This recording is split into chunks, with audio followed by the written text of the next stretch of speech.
Hello again, class. Today we're going to do our next lesson in the intro to government. Again, we're going to focus on the types of governments. In our previous lecture, we talked about Aristotle's basic form of government and how an ideal system could deviate or turn into what he considered a corrupt system, such as a monarchy turning into a tyranny, direct democracy turning into anarchy, etc. Today we're going to continue talking about types of governments, but we're going to move out of the ancient and the philosophical realm and talk about types of governments that actually exist in the world today. And as you're going to see, some of these some of these words and terms, we no longer use the term perhaps exactly as Aristotle did.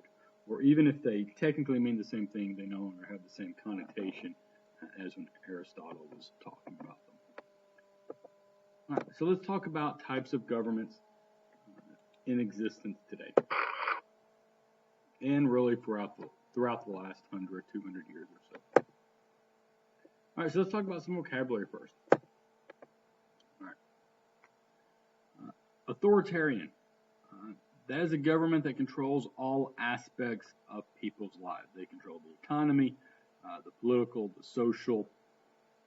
That's very similar to a totalitarian, which is a government that has total control of a country and requires total obedience without giving people any rights or freedoms.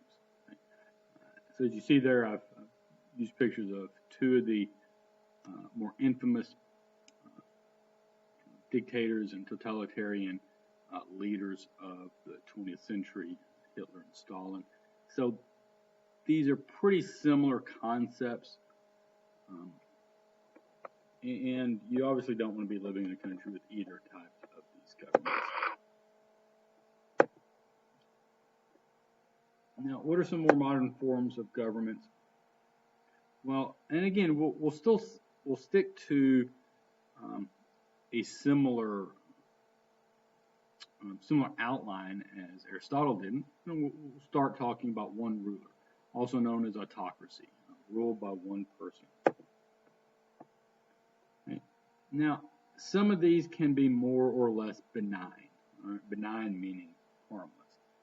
For instance, if you talk about a dictatorship, we really don't consider that to be benign. This is when one single leader has absolute control over an entire country. Think of King Louis XVI in France. Now, if you've taken world history, you know things do not go well for him. Perhaps even just as famous an example, perhaps even somewhat more powerful, would have been his grandfather, King Louis XIV. But the kings in the latter part of French monarchy in the 18th century basically had a dictatorship. I have Queen Elizabeth the First up there.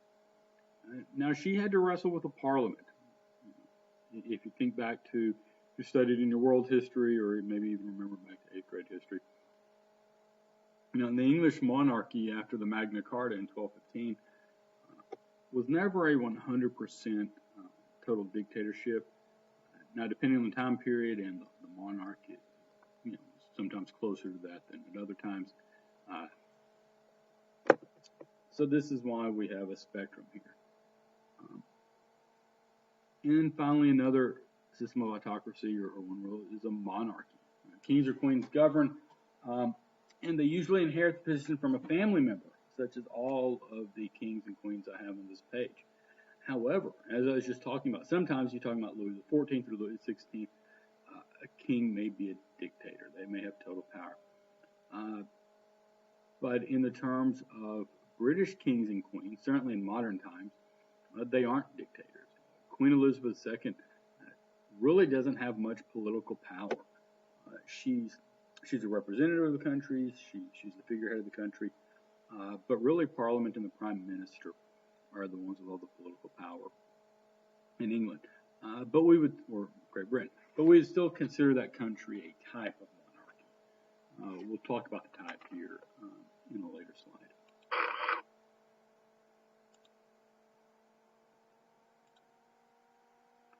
All right, so now let's move to government by a few rulers.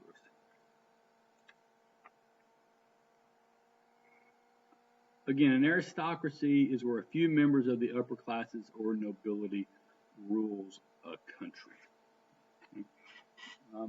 And this is what I mean by the words, have different connotations than perhaps Aristotle said them. Aristotle was viewed aristocracy as an ideal form of a government with a few rulers.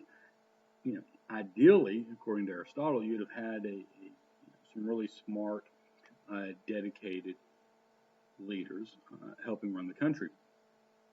Today, when we talk about aristocracy, while that technically may be true, the technical definitions back in, as Aristotle used them as we use them, may be pretty similar.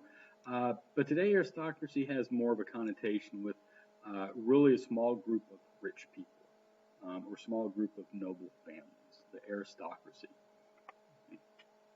That's how we think of it today. It's a privileged group at the top of society who have a lot of wealth and also have a lot of power within a country.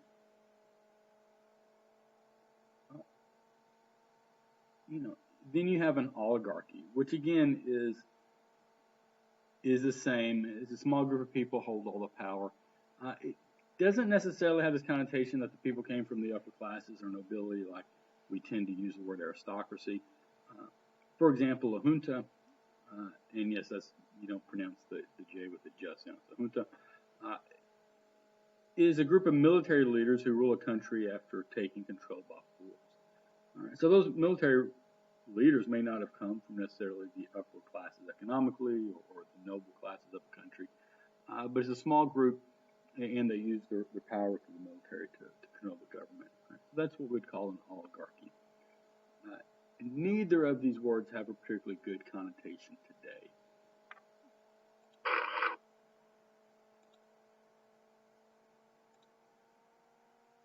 And then third, we'll talk about governments ruled by many leaders, have many rulers. For instance, let's talk about a representative democracy. In a representative democracy, people vote on leaders to represent them in the government. All right, this is what America has. It's also called a republic. All right, think about the Pledge of Allegiance. To the republic for which it stands. Remember that phrase in your Pledge of Allegiance? We're talking about America being the republic. And this is where government is made up of elected representatives. So remember, November 2020, there was an election. People didn't go to vote on specific laws, but they voted on people. Presidents, senators, House of Representatives, mayors, city council persons, governors, etc., etc. We voted on these types of positions, and it's those persons' job to rule the country and to make the laws. And now contrast this with a different type of democracy, which is a direct democracy. This is where people very much directly rule, even without representatives. And citizens directly vote on all issues.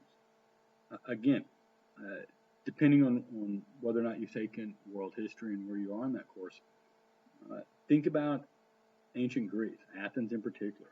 That was a direct democracy. The people would get together and have votes. Now, let's go back in a second. Let's keep this up. Now, today, in the United States, that wouldn't be real practical. We have 350 million people in the country, and even if you kept, voting age of 18, now, I'm not sure exactly what that number is, but we're talking about hundreds of millions of people. We can't all get together and have a debate and a vote every time someone proposes a new law. That would be impossible. So we elect our representatives to do it for us. So a direct democracy, you might find it more in ancient times, but it, just by its very nature, it has to be a pretty small governmental entity, like maybe perhaps some cities in the United States can have it. Ancient Greece, back before the world was made up of hundreds of millions and billions of people, ancient Greece got away with it during those times. or it has to be on a very limited issue. Sometimes today cities and maybe states will have a referendum on a single issue, and everyone in the state will vote on that issue. But again, it has to be on a very specific, narrow issue. You couldn't do that with every single law that a state or even a city passes. Certainly not the entire country. All right, now let's talk about some types of governments that don't necessarily fall squarely within the organization that Aristotle had set out.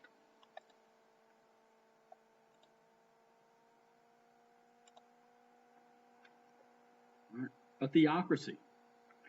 This is a government where a god or deity is the supreme power, usually ruled by a religious figure. All right, so I have a couple pictures up there of some modern theocrats, as we call them. One is Ayatollah Ali Khamenei. He is the leader of Iran, at least one of the leaders of Iran. Iran is a kind of unique country because although the Ayatollah does hold much of the power, they do have an actual elected president that holds a certain amount of power in Iran as well. But I think it's fair to say that at least on some level, Iran is a modern theocracy. I have a picture there of Pope Francis. And I'm sure some of you are asking, well, what country does he rule? But the Vatican City, or the Vatican, where the Roman Catholic Church is located, that is considered to be a state, an independent state. Think back to last lesson about our specific definitions of state and country. And that's how I'm using the word state here. I'm using it very technically. Vatican City is considered a sovereign state, and Pope Francis is the head of it, so that makes it a theocracy.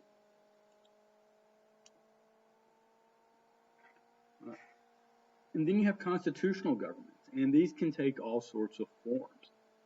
A constitutional government, as the definition I put up on the screen shows, is a government where a constitution limits the power of the government. It sets out the rules about what the government can and can't do. And that's essentially what a constitution is. If you think about all the laws the government passes for regular folks, stop at red lights, don't rob banks, pay your taxes, that sort of thing. Those are the laws that the government's passed for the citizens. A constitution is sort of like the laws for the government, a set of rules that set up how the government will be established and set up, and then what it can and can't do.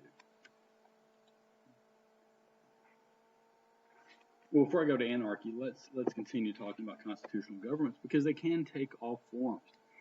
We in America have a constitutional government. We have a constitution that sets out the rules. We're also a democracy and a republic at that. It's a blend of all sorts of governments. Earlier, I mentioned the current Queen Elizabeth II and how that she doesn't really have any, real political power, but that they're still considered a monarchy. Well, in reality, they're called or referred to as a constitutional monarchy because the British government is governed or controlled by a set of rules. A set of rules that basically gives Parliament and Prime Minister all the power versus the Queen, but it is a constitutional monarchy. And finally, let's turn to a term that Aristotle used as well, anarchy. This is where no one rules or no one is in charge. All right, sometimes you may think of these. Now, no government or constitution is going to set up an anarchy. No one's going to purposely create a government where basically no one's in charge. But sometimes you'll see these anarchies in failed states where you have a government that essentially collapses or is overthrown somehow, but no new government really steps in to take its place. And so for a brief time period in that country, there's anarchy until some sort of order and control can be restored. All right, so let's talk about democracy. And let's be careful here because when deciding what type of government a country has, you can't just look at the name. For example, is the Democratic People's Republic of Korea a democracy? Now, some of you may be listening to this and thinking, I'm not sure what country that is. It is the country that we typically call North Korea. Okay, and the answer is, of course, North Korea is nowhere close to democracy, but they put the word, democratic right in their name. So don't necessarily be fooled by the name of a country. You have to look at what the country is, and I put together certain principles of a democracy. First, a democracy, citizen participation. Now, I told you earlier, if you think back to your world history class and, ancient Greece and Athens, they had direct democracy. Well, this word, that DEM prefix there, or that root word DEM, that's Greek for people. That's my understanding. All right, so even that word goes back to ancient Greece. But in a democracy, the citizens have to participate by voting in some form or fashion. Well, you have regular and free elections.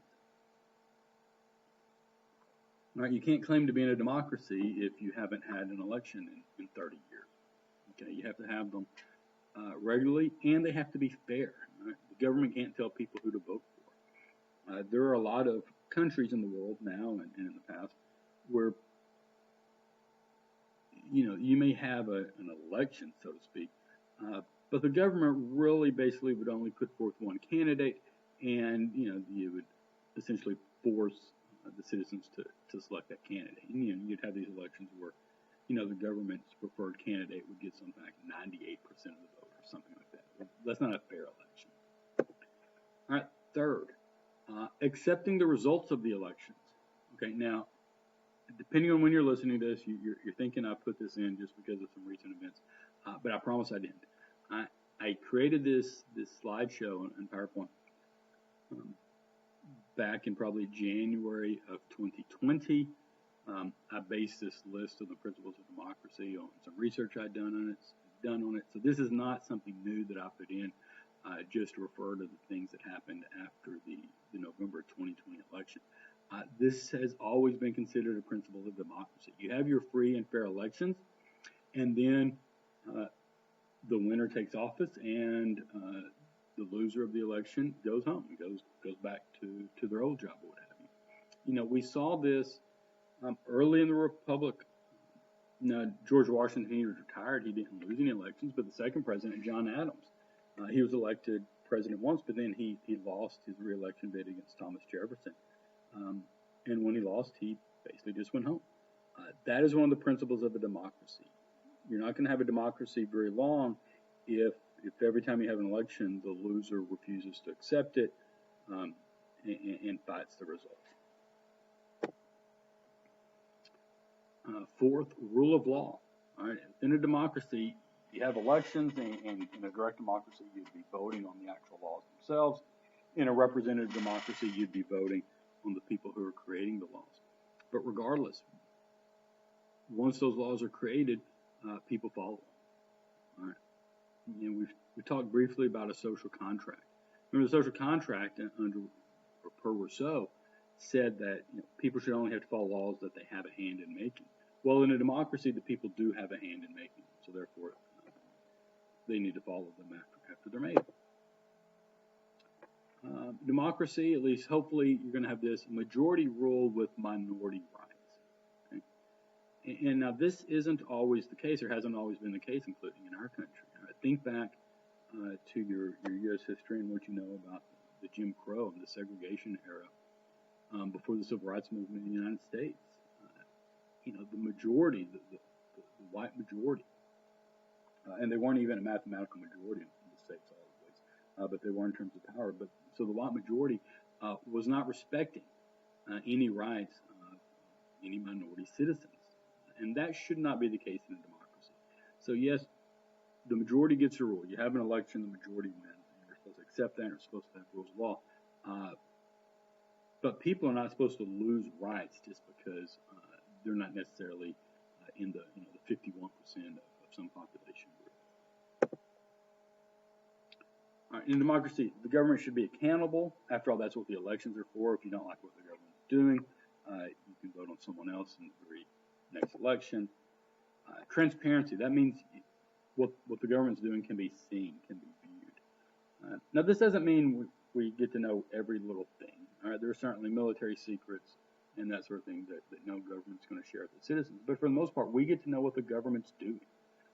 We get to know what laws it's considering, who voted yes, who voted no for those laws.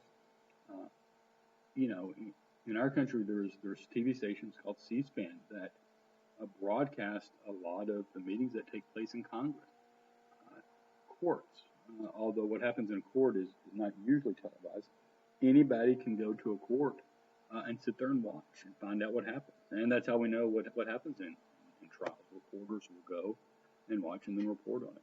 All right, so in a democracy, the people are supposed to know what the government's doing, which makes sense because the people get to vote essentially on that government. So they need to know if the people in government are doing what they wanted them to do or not doing what they wanted to do. How can you make an intelligent vote if you don't know what the members of the government are doing on a regular basis? Our principles of democracy, certainly within the United States, it's a limited government with a Bill of Rights. All right, our government, certainly our federal government, is only supposed to do those things that are listed in the Constitution. And then we have a Bill of Rights that protect the people's rights. And the system, democracy, is supposed to control the abuse of power by government. And we do this, again, through a Bill of Rights. The Bill of Rights lists a lot of things that the government can't do. In our Constitution, we'll talk about the 7 principles of our Constitution, but one of them is checks and balances.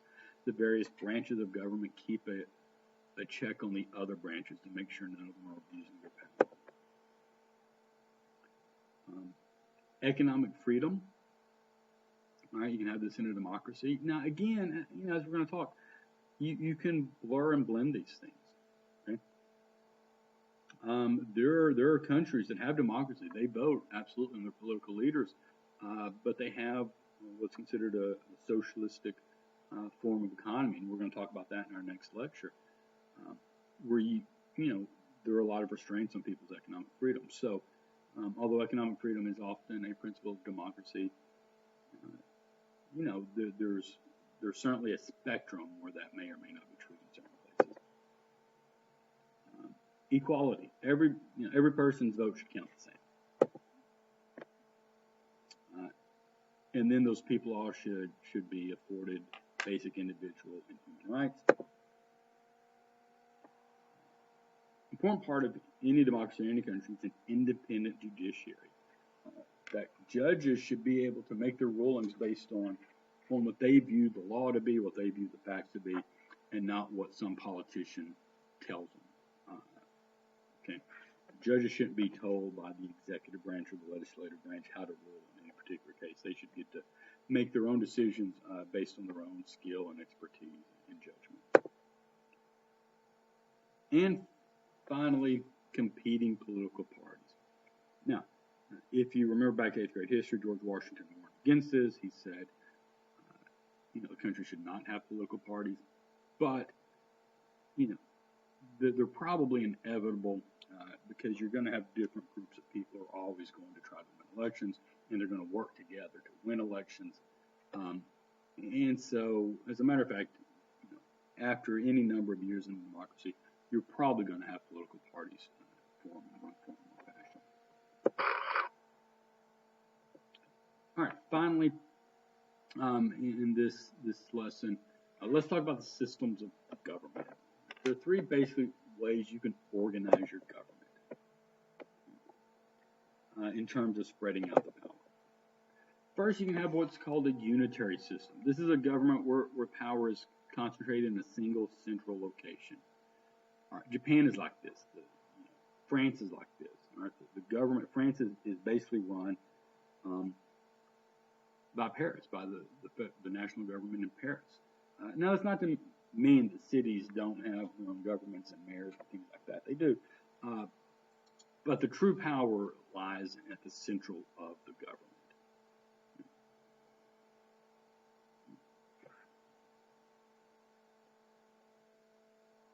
You can see that's in that if you look at the graphic on the right, That's the middle one, where central national government basically signing giving out orders to the states or the subunits of government. A confederate system. This is a government where power is spread out among a loose union of states or political unions. For this one, think back to, again, to 8th grade history. Think about the United States under the Articles of Confederation. You had a central government, kind of. You had a legislative branch, but they couldn't tax. They couldn't really tell the states what to do. They didn't have an executive branch to enforce their decisions. This is a confederation. Perhaps a more modern example would be something like the European Union. All right, if you know anything about the European Union, it's a union of most of the countries in Europe, and they basically give up some of their power. They have shared power, and the European Union makes rules about their currencies and the kind of regulations they have to follow in certain economic systems and things. And so that would be a form of a confederation. Now, those countries, Germany, France, Spain, those are all independent countries. They are. The European Union isn't actually a country. It's just a union of countries, but it helps show how a confederate system kind of works. It's a confederation. And finally, you have a federal system. This is a government where power is shared, not always necessarily 50%, 50% equal, but fairly close to equal. It's shared between a national or a federal government and a local or state government. One example, Brazil is set up like this. Now, which system does the United States currently have? Well, there's a reason I put the federal system last, because it's the one we use. It's building to that. It's the one the United States uses. Yes, we have a national government, or what's called the federal government, based in Washington, D.C. But remember, you have 50 states, and all of those 50 states have a state government. They all have a governor. They all have their own legislative branches. And we're going to talk a lot more about federalism as we go on, and what powers the federal government has, and then what powers the state has, and then what powers they share. We'll have a whole series, or at least one or two lessons on that, maybe even more, as we go later in the semester. But for right now, just understand the United States has a federal system where power is shared between the national government based in Washington, D.C., and your local and state governments. All right. We're going to end the lesson here, and our next lesson will focus on economics.